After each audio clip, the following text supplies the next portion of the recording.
I feel nothing right now because I'm big confident for myself that I can do it. Magaganap na ngayong araw ng Martes, December 26, ang pinaka-inaabangang laban ngayong taon. Ang Naoya Inoue versus Marlon Tapales Super Fight. Paglalabanan ng dalawa ang 4 na mga korona. Para tanghaling kauna-unahang undisputed world champion sa kasaysayan ng Super Bantamweight Division. Gaganapin ang bakbakan ng dalawa sa Tokyo, Japan. Makakalaban ng Pinoy na si Marlon Tapales ang kinakatakutang halimaw ng Japan na si Naoya Inoue, na isa ng ganap na 4-division world champion at ang natatanging undisputed bantamweight world champion sa kasaysayan ng boxing. Sa kanyang kasalukuyang kartada na 25 wins na may kasamang 22 knockouts at wala pang talo, ay walang duda kung bakit isa siya sa itinuturing na hari ngayon ng pound for pound sa buong mundo. Bagamat lihado sa laban na to, ay hindi naman nagpapatinag dyan ang ating kababayang si Marlon Tapales. Bilang isang 2-division world champion at ang kasalukuyang unified IBF at WBA Super Bantamweight champion, ay hindi rin naman basta-bastang kalaban itong ating kababayan. Dahil maliban sa taglay niyang lakas ng kanyang kaliwa at kanang kamao, ay bintahi rin nitong ating pambato ang pagiging natural na Super Bantamweight na boksingero. Mas matagal na siyang lumalaban dito sa timbang ng Super Bantam, habang itong si Naoya Inoue naman ay kakaakyat pa lamang dito sa timbang ng 122. Ibig sabihin ay hindi pa nito natitikman ang tunay na lakas ng kamao ng isang boksingerong natural sa 122 pounds division. Dahil yung kanyang huling nakalaban na si Stephen Fulton ay hindi naman kilala bilang isang knockout artist, habang itong si Marlon Tapales naman ay kilala bilang isang heavy puncher na kalaban. Dahil sa kanyang huling 10 panalo ay 9 sa mga ito ay pinatulog niya sa ibabaw ng lona. Kaya naman masasabi nating medyo delikado rin sa kanya itong halimaw na si Naoya.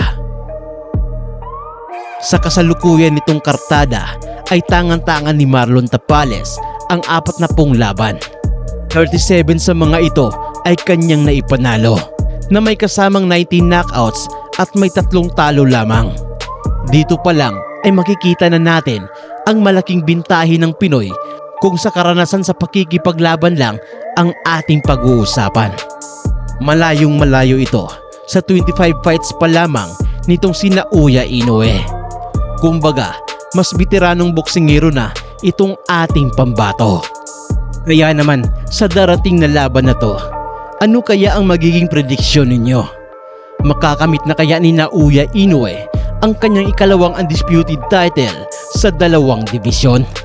O di naman kaya ay muli tayong gugulatin nitong si Marlon Tapales at makagagawa ito ng panibagong kasaysayan bilang ang kauna-unahang Pilipino na maging undisputed world champion sa buong mundo.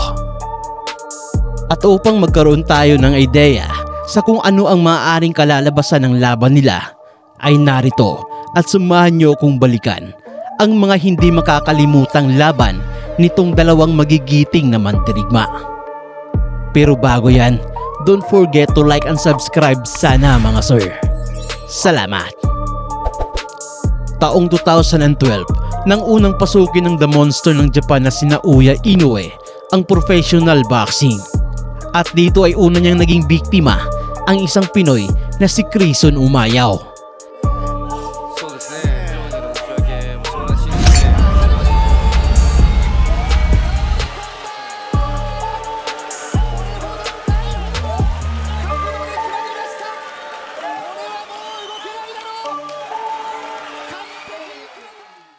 At makalipas lamang ang 5 laban niya, taong 2014, ay isinalang na ito kontra sa isang defending world champion, kung saan ay tinalo niya ang kampiyon na si Adrian Hernandez ng bansang Mexico para makuha nito ang kanyang pinakaunang pandaigdigang titulo.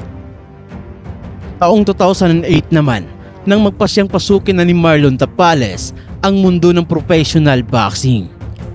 Nagawa niyang maipanalo ang unang 8 laban niya bago niya malasap ang kanyang unang kabiguan.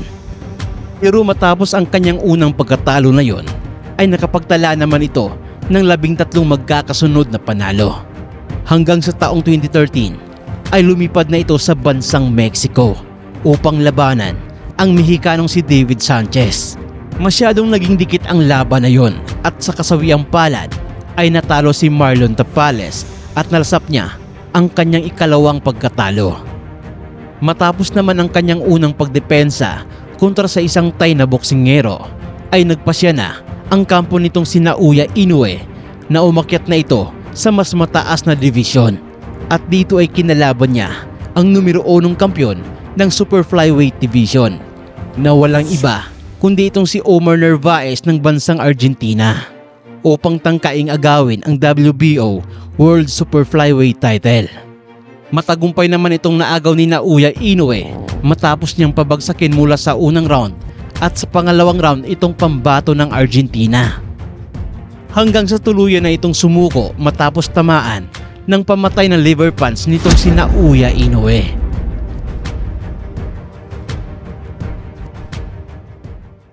Matapos niyang malasap ang kanyang ikalawang pagkatalo, ay muling bumangon itong binansagang The Nightmare ng Pinas at muli itong nakapagtala ng 7 magkakasunod na panalo. Kaya naman dahil dyan, taong 2016 ay nabigyan na ito ng pagkakataon na lumaban para sa isang pandaigdigang kampyonato sa unang pagkakataon, kung saan ay nakalaban niya ang isang Thai World Champion na si Panya Utok, na kilala bilang isang berdugo ng mga boksingerong Pilipino. Sa laban na to ay sobrang napakadihado ng Pinoy na si Marlon Tapales, at halos walang naniniwala sa kanya na may pag-asa siyang manalo kontra sa World Champion na ito. Sa pagsisimula pa lamang ng laban ay lamang na itong Thai Champion na ito, kung saan ay nagawa niyang pabagsakin ng 2 beses itong si Marlon Tapales.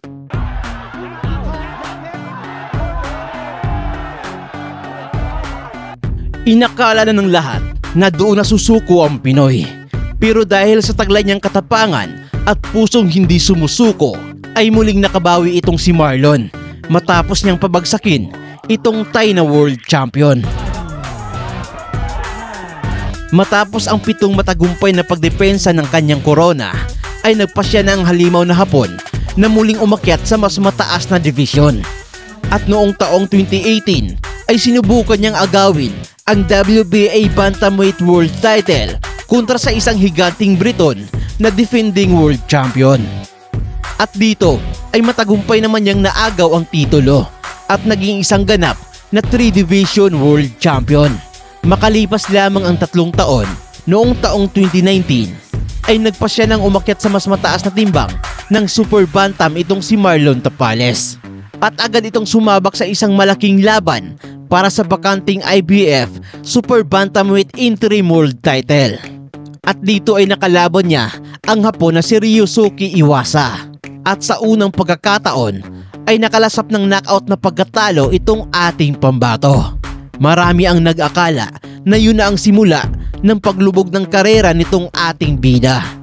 Pero sa sumunod na taon ay nagawa niyang muling makabangon matapos niyang manalo ng 3 magkakasunod na impresibong panalo. Kaya naman dahil dyan ay muli siyang nabigyan ng pagkakataong lumaban para sa isang pandaigdigang kampyonato, kalaban ng isang wala pang talo na World Champion na si Murodjon Akhmadaliev. At sa laban na to ay ginulat ni Marlon Tapales ang buong mundo matapos niyang ma-upset ang isang heavy favorite na kalaban.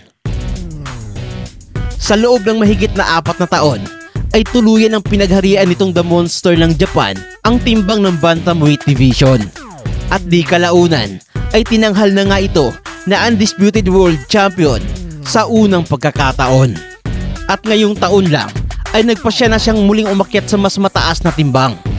At dito ay hinarap niya ang numero 1 kampyon ng Super Bantamweight Division, ang Unified WBC at WBO Super Bantamweight World Champion na si Stephen Fulton. Bagamat siya ang dumayo sa timbang na ito, ay nanatili pa rin llamado sa pustahan itong The Monster ng Japan. At hindi naman nagkamali ang mga mananaya dahil buong laban ay dinumina nitong si Naoya ang pambato ng Amerika, kung saan ay 2 beses niyang pinatumba itong world champion sa ika-8 round ng laban. At di kalaunan ay napilitan na ang referee na tapusin na ang laban. Kaya naman tinanghal na bagong kampiyon itong halimaw na Hapon at naging isang ganap na 4 division world champion.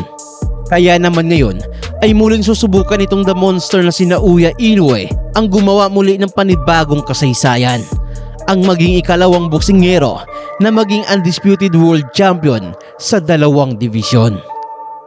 Pero ang tanong, magagawa niya nga kaya ito? Dahil hindi rin naman biro na kalaban itong ating kababayan. Sino nga kaya sa kanila ang mag-uuwi ng 4 na mga korona? Si Marlon Tapales ba? O di naman kaya ay itong halimaw na si Naoya? Pero kayo mga mamat mga sir, kanino ninyo ipupusta ang mga pira ninyo?